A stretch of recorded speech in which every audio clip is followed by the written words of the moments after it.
तो आज मैं आपसे चर्चा करने वाला हूं किसानों के ऊपर कि किसान प्रोटेस्ट क्यों कर रहे हैं और सरकार की इसमें सबसे बड़ी गलती क्या है। मेरे पास टाइम आज बहुत ज़्यादा कम था, इसलिए लोकेशन और कुछ भी मेरे इतना ज़्यादा डिसाइड नहीं कर पाया, लेकिन कंटेंट अच्छा देने की कोशिश ज़रूर करूँगा। तो चलिए शुरू करते हैं।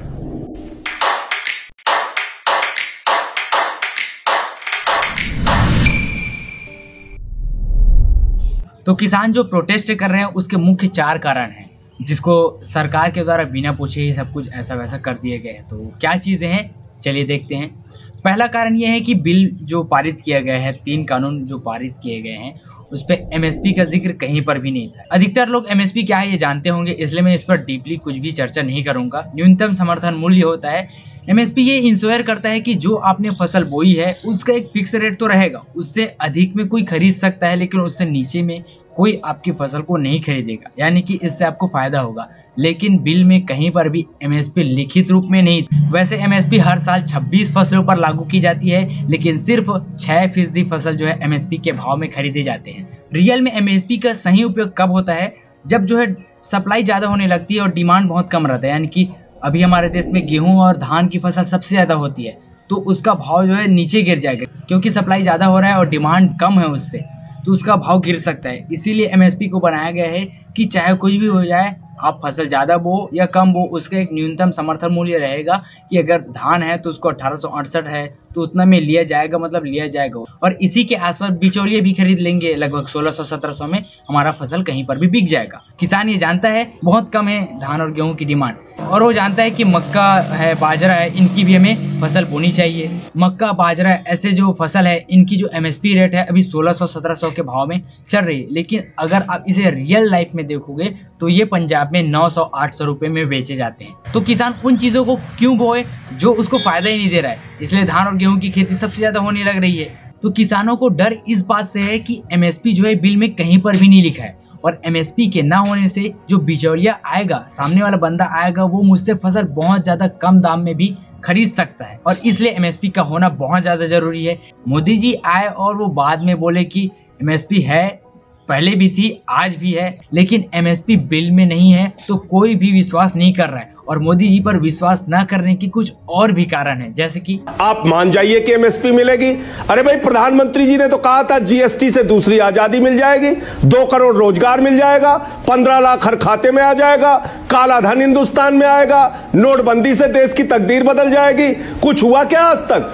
आपने कहा था कि C2 + 50% स्वामीनाथन आयोग की रिपोर्ट लागू करेंगे, फसल की लागत मूल्य पे 50% मुनाफा देंगे, किसानों की आय 2 गुना कर देंगे। तो आपने कोई वादा आज तक पूरा नहीं किया, तो एमएसपी की गारंटी आप कानून में जब तक नहीं लिखेंगे, किसान आपकी बात पे कैसे यकीन? बढ़ते हैं अगली की तरफ। दूसरा कारण जो है एपीएमसी को हटा दिया गया है। ये कारण बहुत छोटा लगता है, लेकिन इसके जो डॉट्स है, अगर उसको कनेक्ट करें तो ये बहुत बड़ा चीज बन के आता है। जो सरकारी मंडी है उसको खत्म करे जाने की कोशिश की जा रही है, और सरकारी मंडी कैसे खत्म होगी, जब बिचौलिए आएंगे, और बिचौलिए आ रहे हैं। तो एपीएमसी जब होता है तो इसमें होता यह है कि सरकार जो है, बिचौलिए जो होते हैं, जो धान खरीदी करता है, उस पर कुछ न कुछ टैक्स लगाता रहता है। जो बड़े व्यापारी होते हैं उन पर थोड़ा बहुत टैक्स रहता है, जिससे वो सरकार के नीचे काम करते हैं और थोड़ा दबाव उन पर रहता है। लेकिन सरकार ने एपीएमसी को हटा दिया, यानी कि उन पर से टैक्स ही हट गया। अब मैं चाहूँ तो मैं भी आपकी फसल खरीद सकता हूँ, मैं आगे उभर कर आ सकता हूँ और आपकी फसल जो है खरीदने लग सकता हूँ। और चूंकि एमएसपी नहीं है तो मैं इसको कम दाम में भी खरीद सकता हूं, और जितना चाहे उतना भी खरीद सकता हूं। नंबर तीसरा है कॉन्ट्रैक्ट फार्मिंग। अब चूंकि मैंने आपको बताया कि एपीएमसी के हटने से सरकारी मंडी जो है खत्म हो जाएगी और प्राइवेट सेक्टर के लोग आने लगेंगे, बिचौलिए जो है आने लगेंगे। तो कॉन्ट्रैक्ट फार्मिंग में होता यह है कि जो आपने फसल लगाया है उसको अपने भाव में कैसे खरीदेगा। इसका एक उपाय उनके पास होता है कि जो आपने फसल लगाया है वो तो इतना अच्छा है ही नहीं, इतना खास आपने फसल लगाया नहीं है, तो मैं उसका भाव कैसे दे सकता हूँ। और ये चीज रियलिटी में भी हुई है। जो पंजाब है, हरियाणा है, वो आलू की खेती भी कर रहा था और करता भी है। तो आलू की जब खेती कर रहा था, जो आप लेस खाते हो, चिप्स खाते हो, वो किससे बनता है? उसी आलू से बनता है जिसको किसान ने बोया है। तो मान लो एक कंपनी है जो लेस बनाती है, जो चिप्स खाते हैं वो बनाती है, अब उसके लिए उसको आलू चाहिए, तो उसने क्या किया, किसानों के पास गया, उनसे कहा कि तुम आलू की जो है फसल उगाओ, मैं उस सारे फसल को खरीद लूंगा। अब किसानों ने फसल लगाया, अब आलू हो गए, अब उनके पास बेचने को गए, तो जो कंपनी का ओनर है वो उनसे क्या कहेगा, आपने जो फसल लगाया वो मैंने जो बोला था उतना खास नहीं है, आपके आलू जो देख रहे हो इतना अच्छा नहीं हुआ है, ऐसा बोलेगा। और वो अपने हिसाब से उस फसल को कम रेट में खरीद लेगा। और कम रेट में क्यों खरीदेगा, क्योंकि एमएसपी तो बिल में है ही नहीं, एपीएमसी खत्म हो गई है, सरकारी मंडी खत्म हो गई है, तो मैं प्राइवेट सेक्टर के पास गया, यानी कि मेरे पास कोई और ऑप्शन नहीं है। तो किसान जो है निराशा के साथ उस फसल को उसी को बेच देगा, चाहे भाव कितना भी रहे। तो कॉन्ट्रैक्ट फार्मिंग का सीधा अर्थ अगर मैं आपको बताऊं तो फसल अच्छी नहीं है तो दाम भी कम देंगे। कॉन्ट्रैक्ट फार्मिंग को भी अच्छे से समझने के लिए हम अगले की तरफ बढ़ते हैं। तो चौथा पॉइंट ये है एसेंशियल कमोडिटी एक्ट। इसके अनुसार क्या होता है, कोई भी जो प्राइवेट सेक्टर की कंपनी है यानी कि बिचौलिया है जो फसल खरीदेगा, उस पर सरकार एक लिमिट रखती थी कि तुम इतने सारे फसल को ही खरीद सकते हो, इससे ज्यादा फसल तुम नहीं खरीद सकते, उन पर एक लिमिट होता है। लेकिन सरकार ने क्या किया है, कॉन्ट्रैक्ट फार्मिंग एक्ट को ही हटा दिया गया है, यानी कि लिमिटलेस हो गया है।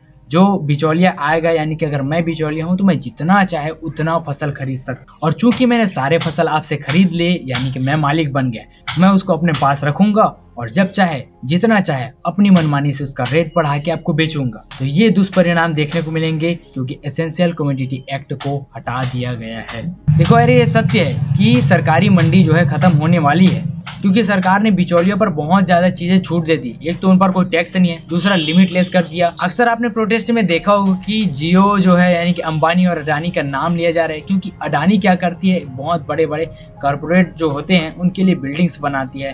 तो अभी वो क्या कर रही थी, स्टोरेज बना रही थी, बहुत बड़ा स्टोरेज बना रही थी। साथ ही जियो भी एक बहुत बड़ा स्टोरेज बना रहा था, क्योंकि उसके पास एक जियो मार्ट है जो वो खोलने वाला है। इससे पता यही चलता है कि सरकारी मंडी खत्म होगी, प्राइवेट सेक्टर आने लगेगा, मन चाह अपना दाम फिक्स करेगा और हमको बेचने लगेगा। तो सरकार का कहना है कि आप फसल को कहीं पर भी जाकर बेच सकते हैं, आप पर कोई टैक्स नहीं लगेगा। मान लो कि मैंने धान की फसल उगाई थी और उसको अब मुझे बेचना है, और सोसाइटी मेरे घर से जहां मैं रहता हूं उससे 3 किलोमीटर दूर है। अब वहां पर जाने के लिए मुझे गाड़ी लगाना पड़ेगा, क्योंकि सारे जो बोरे हैं उसको मुझे गाड़ी में लोड करवाना पड़ेगा। अब कहीं पर भी बेच सकते हैं, ये बहुत अच्छी बात है, ठीक है, आपने बहुत अच्छा नियम बनाए हैं, इससे थोड़ी सुविधा हो सकती है। लेकिन आपको ये भी तो पता रहना चाहिए कि डीजल का भाव भी कितना चल रहा है, 80 रुपए लगभग। मेरे से अगर 3 किलोमीटर भी दूर है सोसाइटी, तो इतना ज़्यादा रेट डीजल का है, और यहाँ से वहाँ तक जाने में मुझे 300-500 रुपए खर्च करना पड़ रहा है एक बार में, तो 2-3 बार जाने में कितना खर्च करना पड़ जाएगा। तो आप ऐसे कैसे कहीं पर भी जाकर अपनी फसल को बेच सकते हैं। तो जो बातें हो रही है कि आप कहीं पर भी फसल बेच सकते हैं, ये बेबुनियाद बातें हैं, ये कहीं पर भी लागू करा जाएगा, फिर भी इससे कोई लाभ नहीं होने वाला है। तो बात आज की नहीं है यार किसानों के ऊपर, किसान पहले भी दुखी था, आज भी अनहैप्पी ही है, कुछ इतना खास हुआ नहीं। पहले भी किसान सुसाइड कर रहा था और आज भी किसान जो है प्रोटेस्ट में ही शहीद हो रहा है या सुसाइड कर रहा है। अब मैं मिस्त्री के काम से थक गया हूँ। 4 पीढ़ी से हम लोग मिस्त्री का काम कर रहे हैं, दूसरों के लिए एक से एक बड़े बड़े बंगले बनाए, मगर आज तक अपने लिए एक झोपड़े से ज्यादा कुछ नहीं बना सके। निराश मत होइए जी, एक दिन आप अपने लिए भी बंगला बनाएंगे। कैसे बनवाएंगे? मिस्त्री के काम में इतना ही पैसा मुश्किल से मिलता है कि सुख की 2 रोटी खा सके।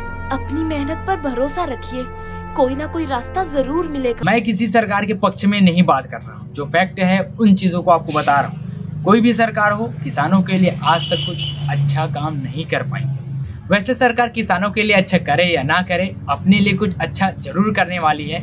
मैंने इस पर पहले भी चर्चा की थी, पहले उसको देख लेते हैं, फिर इसको भी देखेंगे। और हमारी सरकार एक और अच्छा काम कर रही है, राम मंदिर बनवा कर। बहुत पैसा है भाई, बहुत पैसा, एजुकेशन के लिए नहीं, दिखावा करने के लिए और इन सब चीज़ों के लिए। तो सरकार जो है अपने लिए एक संसद भवन बनवाने वाली है, जो पहले भी था, आप इसको जानते होंगे। एक नया संसद भवन बनवाने जा रही है जिसका कॉस्ट है 20,000 करोड़, और 20,000 करोड़ का बिस्ता बनवाने जा रही है। उस जगह के 3 किलोमीटर के दायरे को ही पूरा चेंज कर दिया जाएगा। एक न्यू संसद भवन होना चाहिए, कंफर्टेबल चाहिए यार, कुछ भी हो जाए, हम काम कर रहे हैं, हमें बहुत अच्छा सदन चाहिए, एक अच्छा रहना चाहिए अपने को बैठने के लिए। अब छोटी है तो छोटी है, सरकार के लिए तो छोटी रकम है, किसानों के लिए कुछ करना ना करना जरूरी थोड़ी ना है, वो मर भी जाए तो कौन सा फर्क पड़ता है ना। देखो, किसान का सही अर्थ में अगर आपको बताऊं तो वो गरीब ही होता है, क्योंकि किसान गरीब होता है। आज की वीडियो को बनाने के लिए मेरे को ज़्यादा समय नहीं मिला है, इसलिए मैं ज़्यादा कुछ सेटअप नहीं कर पाया हूँ, लेकिन जैसा है आपको बताना ज़रूरी था, इसलिए मुझे ये वीडियो भी बनाना ज़रूरी था। तो आपको कैसा लगा कमेंट करके मुझे ज़रूर बताएं। अच्छा लगा हो तो लाइक करना और इस वीडियो को ज़्यादा से ज़्यादा लोगों तक शेयर ज़रूर करना है, क्योंकि ये ज़रूरी है। सब के सब जो है इसको सिद्ध करने में लगे हैं कि ये लॉ अच्छा है, कोई बोल रहा है ये बुरा है, लेकिन कोई इसके अंदर की बात नहीं बता रहा है कि आखिर ये बिल कौन सी परेशानी उत्पन्न कर रहा है किसानों के लिए, क्या गलती की है सरकार ने, इस पर किसी ने भी चर्चा नहीं की है।